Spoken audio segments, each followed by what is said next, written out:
Welcome to the War Archive, where wars become stories. It is September 1683, and the city of Vienna trembles. From the ramparts, defenders peer out across the Danube plain, where a sea of Ottoman tents stretches endlessly into the horizon. The thunder of drums and the blare of horns carry across the autumn air, an unbroken reminder that an empire has come to settle old scores. At their head stands Grand Vizier Kara Mustafa Pasha, a man whose ambition burns as brightly as the thousands of campfires that flicker at night. He intends to succeed where even Suleiman the Magnificent had faltered more than a century before. Vienna, jewel of the Habsburg crown, was not simply another city. To the Ottomans, it represented unfinished business. Back in 1529, Suleiman's mighty army had marched on these same walls, only to be turned back by torrential rains, muddy roads, and the sheer stubbornness of the defenders. The memory of that failed siege lingered in Ottoman memory like a wound left unhealed. To conquer Vienna was to erase humiliation and to declare the Ottoman Empire's destiny as the true heir of Rome. Kara Mustafa knew that if he brought Vienna to its knees, his name would be spoken in the same breath as Suleiman's, if not above it. But Vienna was more than just a military target. It was the beating heart of Central Europe, a crossroads of trade, faith, and politics. To hold Vienna meant commanding the gateway into the German states and, beyond them, Western Europe. To lose it would be catastrophic for the Habsburg dynasty, whose empire already staggered under the weight of previous wars. Emperor Leopold I himself, sensing the danger, had abandoned the capital and fled westward, leaving the city to stand alone. Inside Vienna's walls, Count Ernst Rüdiger von Starhemberg prepared to fight not only for stone and mortar, but for the survival of his people. For Kara Mustafa, the moment felt preordained. He had spent months preparing roads, bridges, and supply lines, correcting the very mistakes that had doomed the Ottoman attempt of 1529. His army, nearly 150,000 strong, was more than double the size of Vienna's garrison. He carried with him the prestige of a rising Ottoman state that stretched from the Balkans to the gates of Persia. And yet beneath the grandeur of his encampment, there lingered something more dangerous, a sense of destiny that left little room for caution. On the morning of September 11th, Vienna's defenders could hear the distant rumble of sappers digging under their walls, the crack of axes tearing down buildings outside the gates, the shouts of thousands preparing for the final blow. For them, each day felt borrowed, each sunrise a fragile reprieve. To survive meant hoping against hope that reinforcements would come in time. But for Kara Mustafa, the siege was only the latest chapter in a story that stretched back generations, a story of unfinished conquest, vengeance, and the shadow of empire that loomed over all of Europe. Only a year and a half before the siege began, Europe seemed deceptively calm. The Habsburgs and the Ottomans were technically at peace, though few believed such a peace could last. For generations, the frontiers between these two powers had been a land of ceaseless tension. In Hungary especially, villages burned, castles switched hands, and farmers lived under the shadow of raids. But beneath this fragile surface lay centuries of enmity. Each empire convinced it had a divine claim not only to territory, but to history itself. The Ottomans looked at the Habsburgs with thinly veiled contempt. To them, the Austrian emperors were usurpers, clinging to a Roman legacy that the Ottomans claimed through conquest. Since the fall of Constantinople in 1453, the sultans saw themselves as the true heirs of Rome, the bearers of an imperial mantle that stretched from the Mediterranean to the Persian frontier. Vienna, in this grand vision, was not just another European stronghold, it was the western gate of Rome's inheritance, waiting to be seized. The Habsburgs, for their part, knew they lived under constant threat. The scars of the 30 Years' War still marked their empire: burned farmlands, ruined towns, and an economy struggling to recover from decades of religious conflict. Emperor Leopold I, deeply pious and cautious to a fault, knew that his armies were thinly stretched and his subjects weary of war. Yet he also understood that compromise with the Ottomans was temporary at best. The next storm was always brewing beyond the Hungarian plains. Meanwhile, at the Sublime Porte in Istanbul, the Ottoman court buzzed with ambition. Sultan Mehmed IV, more interested in hunting than politics, entrusted his empire's destiny to his Grand Vizier, Kara Mustafa Pasha. To many in the palace, Kara Mustafa was the embodiment of opportunity, zealous, calculating, and determined to make his mark on history. He cultivated an image of piety and devotion, but behind it lay a ruthless hunger for power. For him, peace was not an end but a pause, a chance to prepare for a campaign that would finally humble the Habsburgs.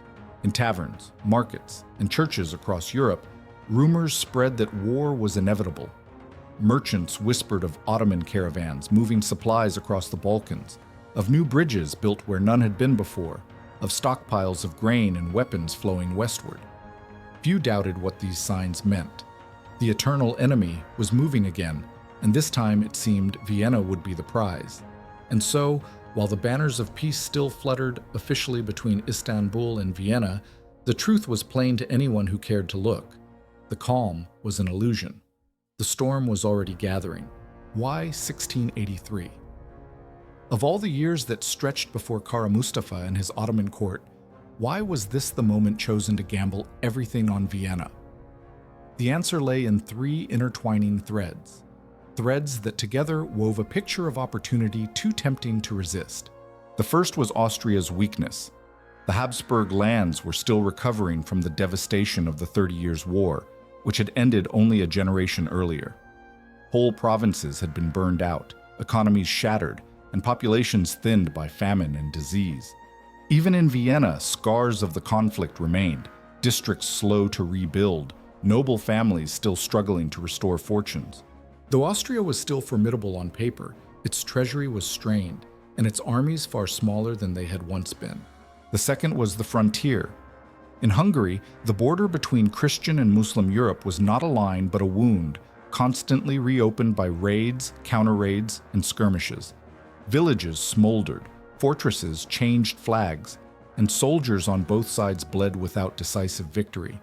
This intensifying violence provided Kara Mustafa both a justification and a springboard. If he could march north with overwhelming force, Hungary would fall and Vienna would be laid bare. And the third was Kara Mustafa himself. Unlike many viziers who were content to serve quietly, he dreamed in imperial colors. Where others saw peace as stability, he saw wasted time. He wanted to be remembered not as a caretaker, but as a conqueror, a figure who would secure his place beside Suleiman the Magnificent. Accounts from the Ottoman court speak of his conviction that God had chosen him to finish what Suleiman had begun. Whether driven by genuine zeal or by naked ambition, Kara Mustafa became the architect of the coming storm. To prepare, he focused on what his great predecessor had neglected: infrastructure. In 1529, Suleiman's army had been swallowed by mud and rain, their supply wagons bogged down on primitive roads. Kara Mustafa vowed not to repeat this mistake. Ottoman engineers were ordered to build roads, strengthen bridges, and ensure supply lines stretched like arteries from Istanbul through the Balkans into the Austrian frontier. To outside observers, these preparations looked routine, but to those who knew Ottoman history, the implication was chilling. By midsummer of 1683, caravans of soldiers, wagons, and artillery were moving westward with frightening efficiency. The army that gathered under Kara Mustafa's banners numbered nearly 150,000, a coalition of Turks, Tatars, Balkan levies, and the empire's elite janissaries. In contrast, Vienna's garrison counted barely 15,000 men. The scales were already tipped, and the Ottomans knew it. Europe watched nervously, but the sense of inevitability was strongest in Vienna itself. Diplomats and spies carried whispers of what was coming, but many citizens clung to the fragile hope that it would not be this year, not this season, not now. Yet for Kara Mustafa, the time had come. The Austrians were weakened, the frontier was primed, and his own ambition demanded action. The perfect moment to strike had arrived. When news reached Vienna that the Ottoman host was advancing, panic spread like fire through the streets. Rumors exaggerated the already staggering numbers. Some whispered of 200,000 men marching, of endless cannons rolling forward, of janissaries so disciplined they fought like a single living creature. Even those who had endured the turbulence of the 30 Years' War felt a different kind of dread. This was not a passing raid, but an empire descending upon their gates. Emperor Leopold I did what he believed was necessary for the survival of his dynasty, but to many, it looked like abandonment. On July 7, 1683, he fled Vienna with his court, retreating westward toward Linz. To his advisors, the choice was practical. If Vienna fell, the empire still needed its sovereign alive to rally resistance. Yet to the citizens left behind, the sight of their emperor's departure struck like a wound to morale. As carriages clattered away from the Hofburg Palace, soldiers muttered in bitterness, and priests reminded the people that only God, not kings, would decide their fate. Into this vacuum of authority stepped Count Ernst Rüdiger von Starhemberg. Barely in his mid-30s, he was a soldier of stern resolve, hardened by battles along the Hungarian frontier. Starhemberg was no grand statesman, no polished courtier, but in the crucible of war, he proved to be what Vienna needed most, a commander who refused to surrender. He looked upon the 15,000 men under his command, not professional soldiers alone, but bakers, carpenters, and townsmen pressed into service, and swore that as long as he lived, the city would not yield. The people of Vienna, meanwhile, faced choices no one should have to make. Some families abandoned their homes, fleeing westward in the emperor's wake, hoping to outrun the Ottoman tide. Others chose to stay, either out of duty, desperation, or the inability to leave. Mothers whispered to their children that the walls would protect them, though many did not believe it themselves. Merchants buried treasures in cellars, monks carted relics into hidden vaults, and ordinary citizens stocked what little food they could find. The city that remained was less a capital than a fortress in waiting. The Ottomans advanced steadily, methodically, burning villages, leveling smaller fortresses, and cutting down any resistance in their path. Refugees streamed into Vienna, bringing tales of slaughter and devastation. Every new arrival tightened the noose around the city, more mouths to feed, more fear in the air. By midsummer, Vienna stood braced for a siege, its emperor gone, its commander grimly resolved, and its people caught between faith and despair. To Kara Mustafa, this was exactly as planned. He wanted the emperor absent, the city isolated, the defenders unsure of whether salvation would ever come. In his mind, Vienna was already a prize in waiting, but for Starhemberg and those who remained behind, the story was only beginning. A story written in smoke, steel, and unyielding defiance. Vienna in 1683 was no ordinary capital. It was a fortress, shaped by centuries of tension along the frontier between Christian Europe and the Ottoman world. Massive stone walls wrapped around the city like a clenched fist, bastions jutting outward at sharp angles, designed to deflect cannon fire and give defenders overlapping fields of fire. To approach them was to stare up at nearly 200 feet of stone, bristling with gun ports and crowned by rows of defenders ready with muskets and cannons. For Kara Mustafa, these walls were both a challenge and an obsession. He knew that storming them directly would cost thousands of lives, even for an army as vast as his.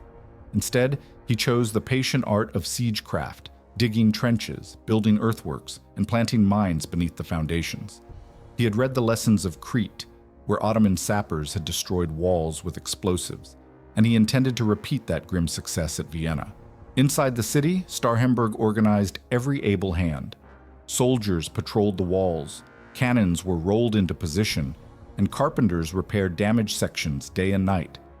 Nobles stood beside commoners, priests beside merchants, all enlisted in the defense of their home.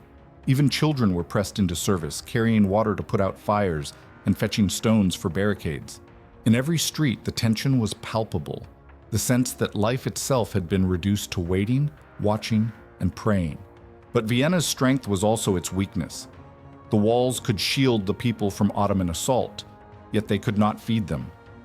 As the siege lines tightened, grain prices soared, and families rationed what little bread remained. Wells were guarded closely, lest sabotage or exhaustion run them dry. Disease began to whisper through the crowded quarters, spreading in shadows more silently than any Ottoman soldier. Every week the city endured was another week of hunger, gnawing at its heart.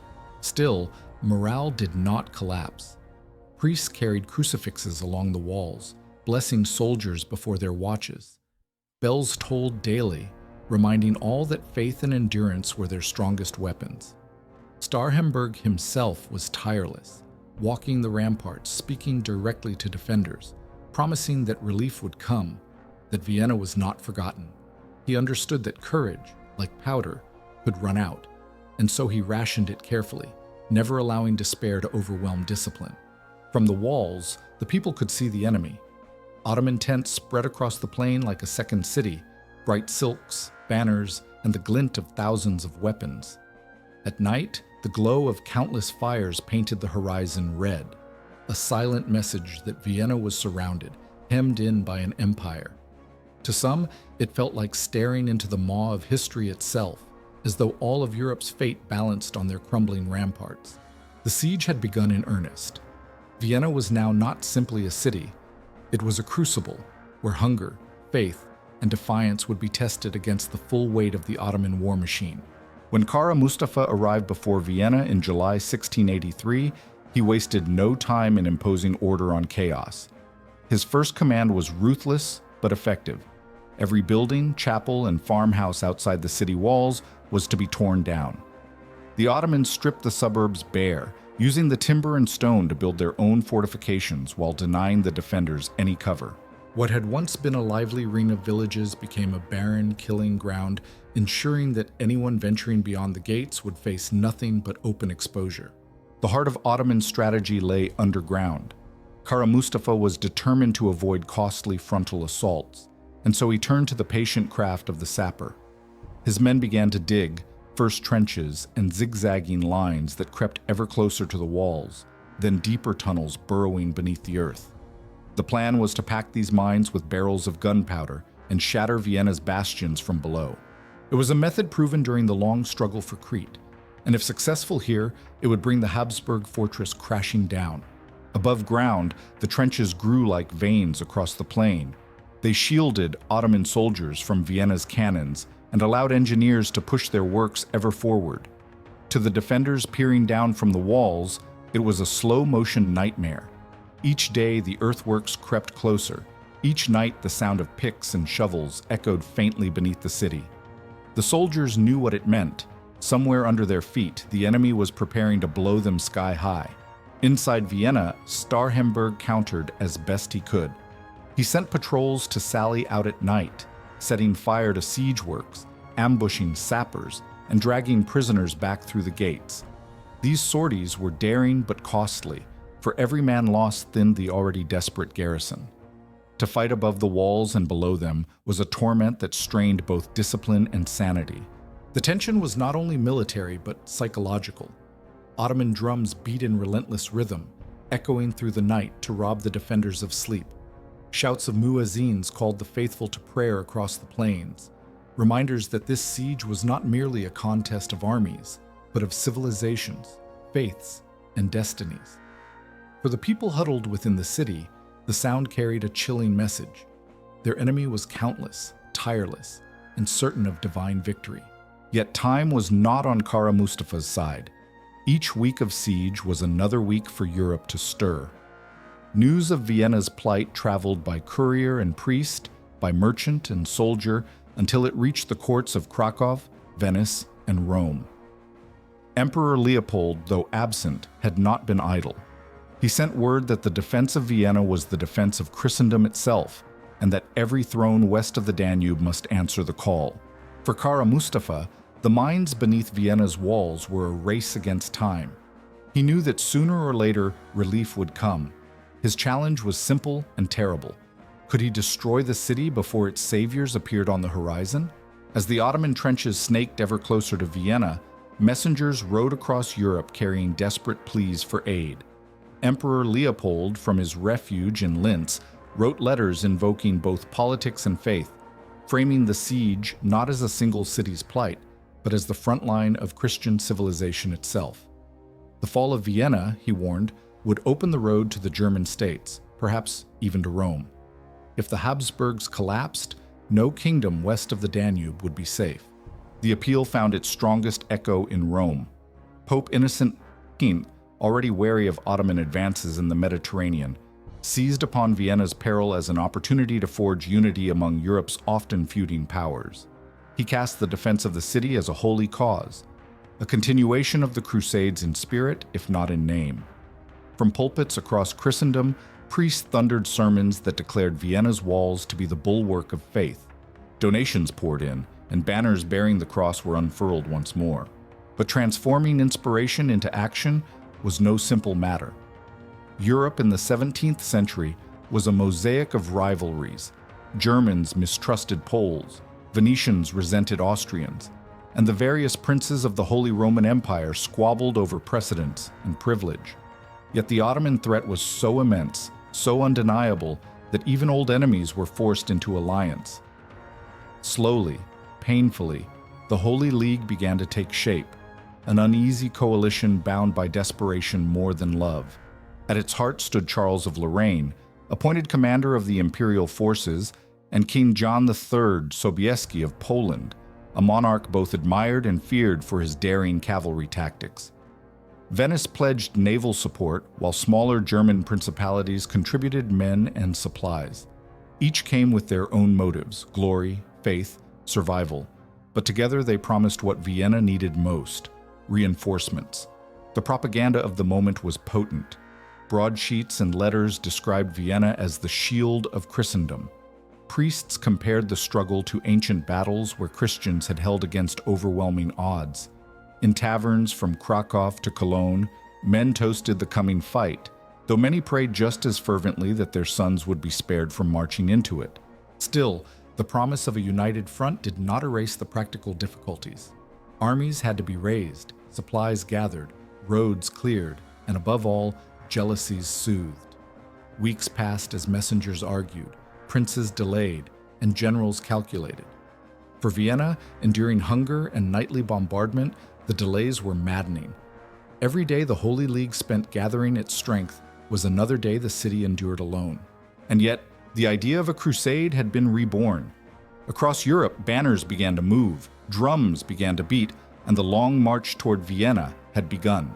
For all the lofty words spoken in pulpits and palaces, the march to Vienna was anything but swift. The armies of the Holy League were vast on paper, but slow in reality, hampered by terrain, politics, and mistrust. Every contingent had its own priorities, every commander his own pride. What Vienna needed was unity. What it received was hesitation. The Polish army, led by King John Sobieski himself, faced perhaps the most grueling march of all. To reach Vienna, they had to cross mountain passes and force their cavalry through dense forests. Even the famed winged Hussars, whose armor and wings glittered like fire in the sun, struggled to move through such obstacles. Their progress was measured in weary miles, their horses straining, their men hungry and exhausted. Yet Sobieski drove them on, knowing that every day lost meant Vienna's chances of survival grew slimmer. The Germans and Austrians were no less burdened. Supplies had to be gathered from scattered principalities, roads repaired, and bridges rebuilt to bear the weight of artillery. Petty quarrels erupted between nobles who saw the campaign as an opportunity for prestige as much as salvation. Charles of Lorraine, tasked with holding the fragile coalition together, spent as much time negotiating between bickering allies as he did planning strategy. Meanwhile, inside Vienna, the siege ground on relentlessly. By early September, Ottoman miners succeeded in blowing open one of the outer bastions. The explosion ripped through stone and earth, leaving a gaping wound in the city's defenses. Janissaries surged forward, clashing with defenders in brutal hand-to-hand combat. Starhemberg himself was said to have fought among the men, rallying them with pistol and sword. Somehow, the breach was contained, but it came at terrible cost. Hunger gnawed deeper. The city's bakeries rationed loaves so thin they barely sustained life. Disease stalked the crowded streets, carried by fleas and dirty water. Families huddled in churches, praying for deliverance as cannon fire thundered above. Yet for all the misery, Vienna's spirit did not collapse. The defenders held fast to the belief that salvation must be near. From the walls, they could see the Ottoman trenches creeping closer, zigzagging lines now almost at the moat. Each night, the muffled thud of picks and shovels reminded them that another mine was being prepared. And yet, beyond the horizon, rumor carried whispers of Allied banners moving through the forests, of Polish cavalry drawing closer, of Germans assembling on the march. The question that hung over the city was as stark as the smoke rising from its ruined bastions. Would the Allies arrive in time? Or would Vienna be crushed before their banners appeared on the hills? By the second week of September, Vienna had reached the edge of despair. Food stores dwindled to almost nothing. Horses were slaughtered, then dogs, then even rats. Anything that might stave off hunger for one more day.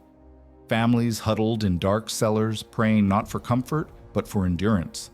Above them, the walls bore the scars of constant bombardment, battered by cannon shot and shaken by subterranean explosions. On September 11th, the Ottomans unleashed one of their most devastating mines. A thunderous explosion tore through a section of the walls, hurling stone and earth skyward in a cloud of dust and fire. When the smoke cleared, a yawning breach gaped in Vienna's defenses. The Janissaries surged forward, their disciplined ranks pressing into the gap with relentless force. For a moment, it seemed the city would be swallowed then and there. But inside Vienna, desperation birthed defiance. Starhemberg and his officers rallied the defenders, throwing every available man into the breach. Priests carried crosses into the melee, urging the faithful not to falter. Citizens who had never held weapons before rushed forward with pikes, axes, even kitchen knives. Women carried buckets of water to douse flames and hurled stones from the walls. The clash was brutal, a swirl of smoke and blood, but by sheer will the breach was sealed. Yet the defenders knew another explosion could come at any moment. That night, patrols combed the walls and cellars, searching frantically for signs of more mines. And there, in the faint light of torches, they found it. Another bomb, hidden beneath the earth, fuse already burning. In what seemed like a miracle, a handful of Viennese soldiers extinguished the fuse just moments before detonation. Had it exploded, the wall might have collapsed entirely, and with it, the last hope of resistance. Still, survival came at a terrible price. The garrison was exhausted, wounded, and starving. Supplies of powder and shot were dwindling. Each day, the Ottoman trenches crept closer, and Kara Mustafa's army seemed endless. To many within the city, it felt as though they were fighting not men, but inevitability itself. And yet, even in this darkest hour, rumors whispered through the ranks. Some said banners had been sighted beyond the forests, that Allied forces were drawing near. Others dared not believe it, for disappointment would be worse than death. For Starhemberg, there was only one truth. The city had to hold one more day, then another, and another, until salvation, or ruin, came at last. At dawn on September 12th, a strange sound carried over Vienna's battered walls. Not the familiar boom of Ottoman cannon, but the distant roll of drums and the bray of foreign trumpets. From the towers, sentries peered northward, their eyes straining through morning haze. There, upon the ridges of the Kahlenberg hills, banners were stirring in the wind. For the first time in months, the defenders glimpsed something they had scarcely dared to imagine: the standards of their allies. The relief army had come at last. The coalition that assembled on the Kahlenberg was as diverse as Europe itself. Charles of Lorraine's imperial troops held the left, hardened veterans who had marched for weeks across a ravaged land. In the center stood the contingents of Bavaria, Saxony, and Franconia, Germans in gleaming cuirasses and bright plumes, determined to prove their worth. To the right, the ground still lay empty, for the Poles had not yet arrived. But the promise of their coming gave the defenders hope. For Kara Mustafa, the sight was both expected and alarming. He had always known relief might come, but he had gambled that Vienna would fall before it arrived. Now, as the Ottoman army shifted to face this new threat, the Grand Vizier found himself forced into a dangerous balancing act: finish breaking Vienna's walls, or turn fully to meet the Christian host gathering above him. The battlefield was a vast chessboard. The Ottomans commanded the plains below, their trenches coiling like scars around the city. The Holy League now occupied the high ground of the Kahlenberg, a position that gave them both visibility and an advantage in defense. Between them lay Vienna itself, bruised, starved, and waiting for the hammer to fall. For the people inside the city, the sight of Allied banners unfurling above the hills was like the first breath after drowning. Bells rang from the cathedral towers, signaling that salvation was near. Soldiers on the walls cheered, though their cheers were muffled by exhaustion. Some wept openly, clutching rosaries or crossing themselves. Yet no one dared to celebrate too soon, for the Ottomans still outnumbered their rescuers, and a single mistake could turn salvation into slaughter. The relief army, too, knew the stakes. Their ranks were weary from the long march, and their supply lines stretched thin. Sobieski's Poles, still forcing their way through the forests, had yet to appear. If Kara Mustafa struck swiftly, he might crush the coalition before it fully assembled. Every hour mattered. On that morning, the defenders of Vienna and the soldiers of the Holy League shared the same thought. The decisive battle was no longer days away. It was beginning, here, now, on the Kahlenberg. The morning of September 12th broke with fire and steel. Before the sun had fully risen, Ottoman scouts clashed with the vanguard of the Holy League, and soon the rumble of musket fire rolled across the plain. The relief army, still arranging itself along the ridges of the Kahlenberg, found itself thrown immediately into combat. There was no time for ceremony, no long speeches, only the urgent command to hold the line. On the left, Charles of Lorraine deployed his imperial troops. Veterans of border wars with the Ottomans, they fought with grim determination, their muskets cracking in disciplined volleys. To their right, German contingents formed dense ranks, bristling with pikes and muskets. From above, they poured fire down into the plain, repelling wave after wave of Ottoman cavalry. The high ground gave them an edge, but it also made them a target. Ottoman gunners wheeled forward field cannons, their iron balls tearing through trees and men alike. The plain below became a storm of dust and chaos. Ottoman cavalry surged upward in repeated charges, their lances flashing, their horses pounding the earth like thunder.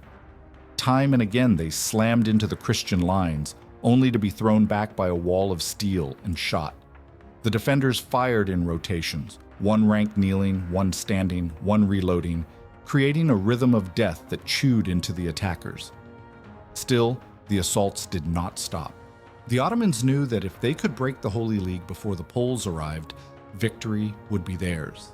Within Vienna, the citizens watched the battle unfold from their shattered ramparts.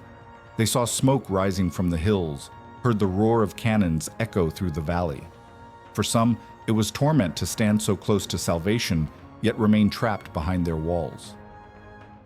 Starhemberg, ever vigilant, warned his men not to falter, reminding them that their task was to hold no matter what they saw or heard beyond the gates. Through it all, Kara Mustafa remained calculating. He still held back the Janissaries, his most elite force, saving them for the moment when Vienna's defenses finally cracked.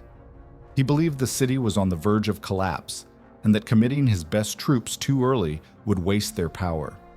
Instead, he hurled cavalry and auxiliary units against the Holy League, seeking to buy time for his sappers to finish the work beneath Vienna. It was a gamble, a fatal hesitation disguised as strategy. While the walls of Vienna still stood, the battle on the Kahlenberg grew fiercer with every hour. The Holy League, battered but unbroken, clung to the high ground, waiting for the one force that had not yet arrived, Sobieski and the Poles. The day had only begun, and already the fate of Europe trembled on the ridge. As the battle raged along the slopes of the Kahlenberg, Kara Mustafa faced the decision that would define his life. Before him stretched nearly 150,000 men, yet his most disciplined and fearsome soldiers, the Janissaries, remained in reserve.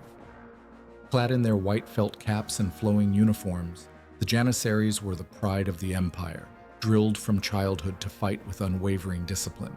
Many within his camp urged that they be unleashed at once to smash the Christian army before its scattered contingents fully united. But Kara Mustafa hesitated. To him, Vienna itself was the true prize, and he feared that committing the Janissaries to the hills would leave his grip on the city vulnerable. In his mind, the defenders were nearly spent. The walls were crumbling, the garrison starving. Surely one more mine, one more assault, would finish them. Why risk his elite warriors on a pitched battle in the forests and ridges when victory seemed already at hand? It was a decision rooted in pride as much as calculation. Kara Mustafa dreamed not merely of victory, but of a triumph so overwhelming that it would crown him with glory in Istanbul. He wanted Vienna delivered intact, a jewel to present to his sultan, not a ruin plundered by impatient soldiers. Restraint, he believed, would yield him greater rewards. Yet on the Kahlenberg, that restraint proved deadly. The imperial and German contingents, though battered, held their ground with grim determination. Their defensive lines stiffened with every failed Ottoman charge. Each hour they endured was another hour closer to the arrival of Sobieski's Poles. History offers cruel comparisons. At Lepanto in 1571, Ottoman commanders had committed their full strength at once, overwhelming Christian fleets until sheer chance and desperation turned the tide. In Crete, years of attritional warfare had finally ground down Venetian resistance only because no mercy had been shown. But here, before Vienna, Kara Mustafa clung to caution, unwilling to spend the empire's finest troops until conditions were perfect. The conditions, however, would never be perfect. By mid-afternoon, as the sun beat down on smoke-filled slopes, whispers rippled through the Christian ranks. The Poles were near. Scouts reported movement in the forests, the sound of hooves on the march. The long-delayed right wing of the Holy League was about to take its place. Still, Kara Mustafa held back, convinced he could break Vienna and its would-be saviors both. What he did not see was that his moment had already passed. The hesitation that seemed to him prudent would soon become his undoing. As the afternoon wore on, the ridge of the Kahlenberg shuddered with fresh energy. At last, from the dense Viennese woods, the Polish banners emerged. Green, crimson, and white silks caught the sunlight, and above them, the Black Eagle of Poland and the Virgin Mary's image fluttered defiantly in the wind. The relief army's missing wing had arrived, and at its head rode King Jan III Sobieski. Sobieski was no stranger to the Ottomans. He had fought them for much of his reign, suffering defeats and winning victories that had made him one of Europe's most seasoned commanders. Where others fretted over terrain and supply, he read the field with a soldier's eye. Clad in armor that gleamed beneath his heavy cloak, he surveyed the battlefield and immediately grasped the moment. The Holy League had endured the Ottoman storm all day. Now was the time not for defense, but for a blow that could break the siege entirely. Behind him rode the pride of Poland, the winged Hussars. Each man was a spectacle of war, lances gleaming, armor polished, and great wooden frames rising from their backs, adorned with wings of eagle or swan feathers. These were not mere decoration. The wings were said to roar in the wind as the Hussars charged, unnerving enemy horses and men alike. To their foes, they seemed less like soldiers and more like avenging spirits.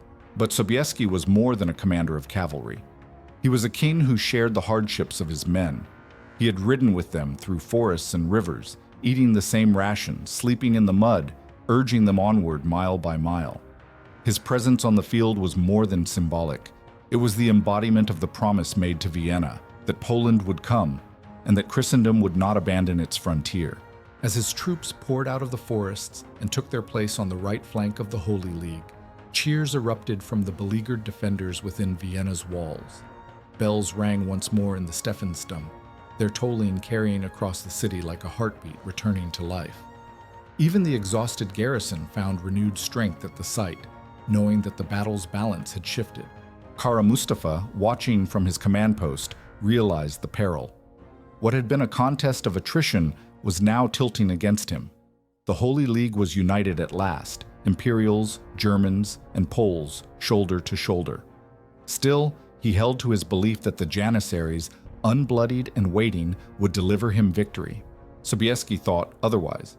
He saw a weary enemy spread too thin, and he prepared to unleash the weapon that would decide the day, the largest cavalry charge in history. The sun dipped low on September 12th, casting long shadows across the battlefield. Dust and smoke veiled the plain, where Imperial and German infantry still clung stubbornly to their lines.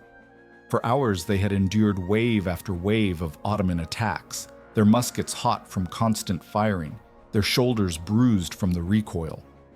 Now at last, relief had arrived, not in cautious steps, but in thunder. At 6 in the evening, Sobieski gave the signal. From the wooded slopes of the Kahlenberg, the Polish cavalry began to form. First in clusters, then in great sweeping lines, thousands of horsemen arrayed themselves in perfect order. At their center, the famed winged Hussars lowered their lances. Sunlight caught on steel, on plumes and gilded armor, until they seemed less an army than a storm made flesh. Behind them stretched a host of allies, Austrian and German cavalrymen, some 15,000 strong, drawn into Sobieski's grand design. The air grew heavy with silence. Then came the sound. At first, a murmur, like wind through trees.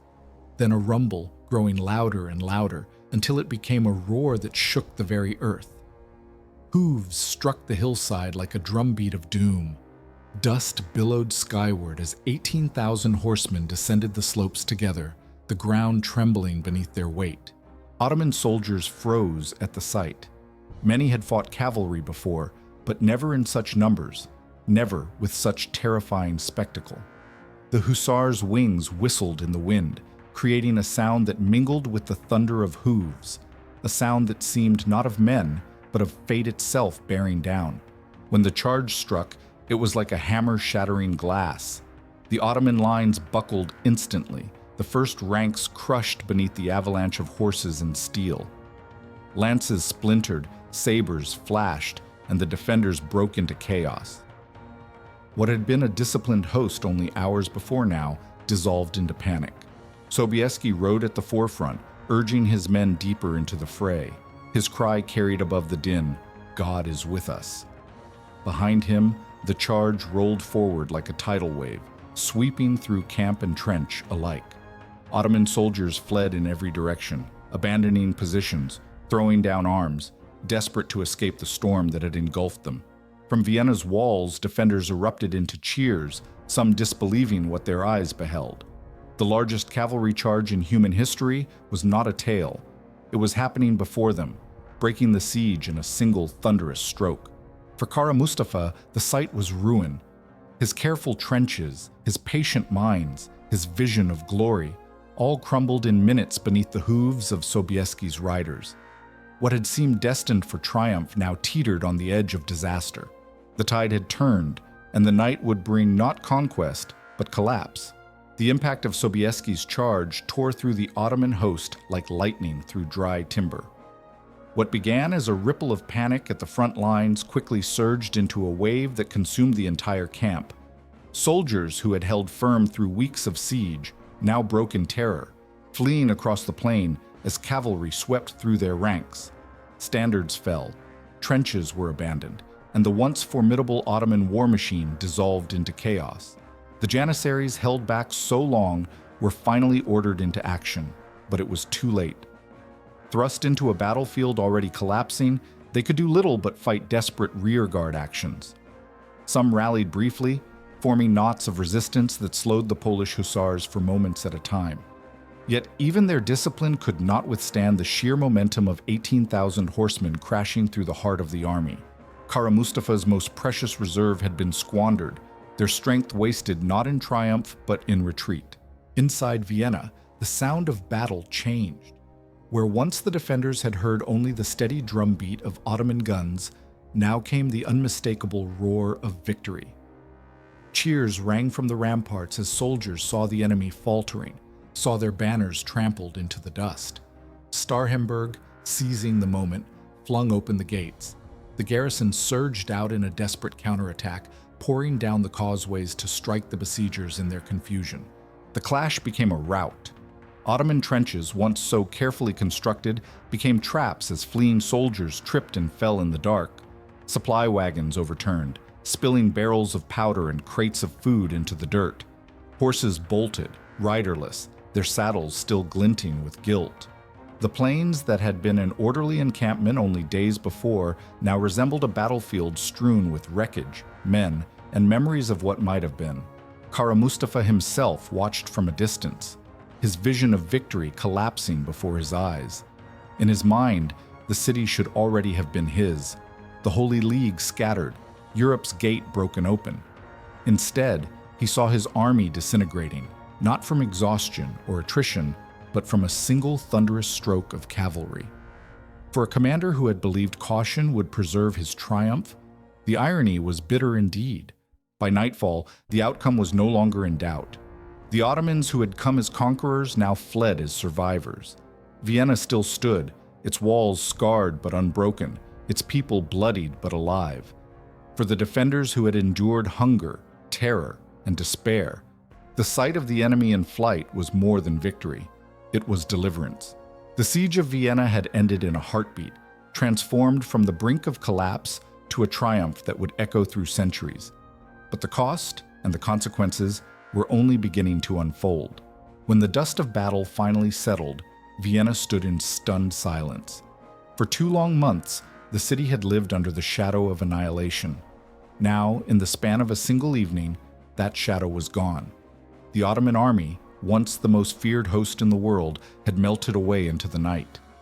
Fires smoldered in their abandoned camps, tents flapped empty in the wind, and the vast encirclement that had strangled Vienna lay broken. Inside the walls, relief gave way to disbelief. Families poured into the streets, weeping and embracing as church bells rang with a fury not heard since the city's founding. Priests led processions through smoke-blackened avenues, holding aloft relics and crucifixes as soldiers fell to their knees in prayer. Many could scarcely comprehend what had happened. One day they were on the brink of starvation and collapse. The next, their enemies were gone.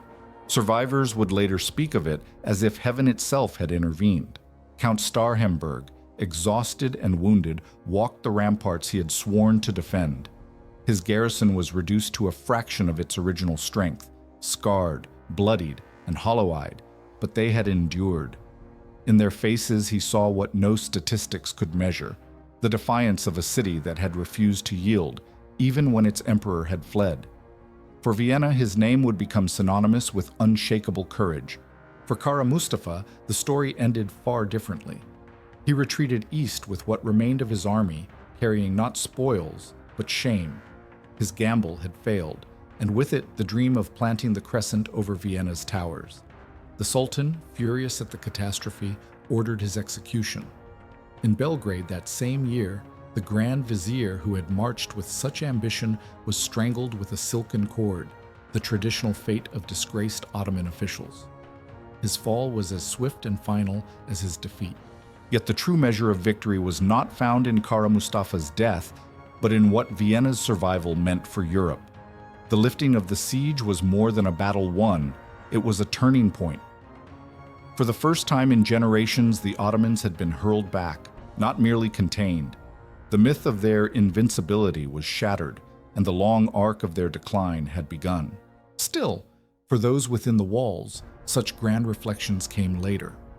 On that September night, what mattered was simpler. The nightmare was over, the city still stood, and the bells of Vienna rang in triumph. The lifting of the siege did not end the war, it transformed it. What had begun as Kara Mustafa's bold strike to seize Vienna became the moment when the tide of Ottoman expansion into Europe finally receded. The shock of defeat reverberated across the continent, not only in Vienna's jubilant streets, but in the courts of kings, sultans, and princes. For the Habsburgs, the victory was more than survival. It was rebirth. Emperor Leopold, who had fled in panic, now returned to a city that hailed him as sovereign of a redeemed empire. His armies, emboldened by the triumph, pushed eastward into Hungary, reclaiming fortresses that had been under Ottoman rule for more than a century. What had once seemed an impossible frontier now became a field of opportunity. Within a generation, much of Hungary would be torn from the Ottoman grasp. The Holy League, forged in desperation, did not dissolve after the battle. Instead, the victory at Vienna became the foundation for a wider counteroffensive. Poles, Germans, Austrians, Venetians, and even the Papal States cooperated in campaigns that drove deeper into Ottoman territory. The sense that Christendom had been spared by divine providence gave these campaigns a zeal that extended far beyond strategy. Vienna was no longer simply a city saved, it was a symbol of resistance turned into resurgence. For the Ottoman Empire, the battle marked the beginning of a slow decline. Though the empire remained vast, Its aura of invincibility had been pierced. No longer could Istanbul project power unchecked into Central Europe. Instead, the empire found itself increasingly on the defensive, forced to guard borders rather than expand them. The failure at Vienna weakened the authority of the Sultan and fueled factional struggles within the court. The strangling of Kara Mustafa was not only punishment, but also a warning to others. Failure could not be forgiven, yet success was slipping further from reach. Historians would later call 1683 a hinge year, the moment when Ottoman power in Europe peaked and then began to wane, while Habsburg influence surged. The siege had been more than a clash of armies. It was the collision of two visions of empire. One sought to push westward in conquest, the other to reclaim lands and legitimacy. On the walls of Vienna, that balance shifted forever. And yet, amid the grandeur of empires rising and falling, the human cost lingered. The fields around Vienna were strewn with bodies, the city's streets filled with the hungry and the wounded. Survivors bore scars that no victory could erase. For them, the triumph was real, but it was paid for in blood and sorrow. The Siege of Vienna was thus not only a turning point of empires, but also a reminder that history's great shifts are built on the suffering of ordinary lives. In the years that followed, the Siege of Vienna passed swiftly into legend. What had been a desperate, harrowing struggle for survival became retold as a moment of near-miraculous deliverance. From Krakow to Rome, from Munich to Paris, ballads and sermons celebrated the cavalry charge that thundered down the Kahlenberg and scattered the Ottoman host. For generations, children would grow up hearing that on September 12, 1683, Europe had been saved. King John III, Sobieski became immortalized as the savior of Christendom. Painters captured him astride a white steed, saber aloft, as if divinely appointed to strike the decisive blow. In Poland, he was revered as a national hero. In Rome, he was hailed as God's chosen warrior. Yet this mythic image obscured the harsher reality, that the victory had been born of weeks of starvation, fear, and sacrifice by the people of Vienna who endured the siege long enough for help to arrive. Vienna itself embraced its role as the bastion of Europe. Each anniversary of the battle was marked with bells and masses, reminding citizens that their city had stood at the edge of destruction and survived. Over time, the siege wove itself into the very identity of the Habsburg monarchy, proof that divine favor and imperial destiny were on their side. But legend is never the whole story. To the Ottomans, Vienna was remembered not as a miracle denied, but as a bitter failure, a campaign that should have succeeded, undone by hesitation and overconfidence. For Istanbul, the loss marked the beginning of a long decline, though few could admit it openly. The memory of Vienna was thus a wound carried quietly, even as Europe celebrated loudly. And beyond the clash of empires, the siege left quieter legacies. Refugees who had fled returned to rebuild their homes. Fields once trampled by armies were tilled again. Stories were passed down of priests extinguishing fuses, of women hurling stones from the walls, of children carrying powder to the ramparts. These fragments of human courage, though smaller than Sobieski's charge, were no less vital to the city's survival. The Siege of Vienna closed one chapter of history and opened another. No longer would the Ottomans press further into the heart of Europe. Instead, the continent's balance shifted, the Habsburgs ascendant, the Holy League emboldened, and the Ottoman Empire set on a path of slow retreat. It was both an end and a beginning, a hinge upon which centuries turned. Even now, more than 3 centuries later, the story of 1683 resonates. Half history, half legend. It is a tale of ambition and desperation, of faith and folly, of how a single city became the stage on which the fate of empires was decided. And like all such tales, it reminds us that history is never just strategy and numbers. It is courage, fear, and the fragile choices of human beings, caught in moments that echo far beyond their own lives.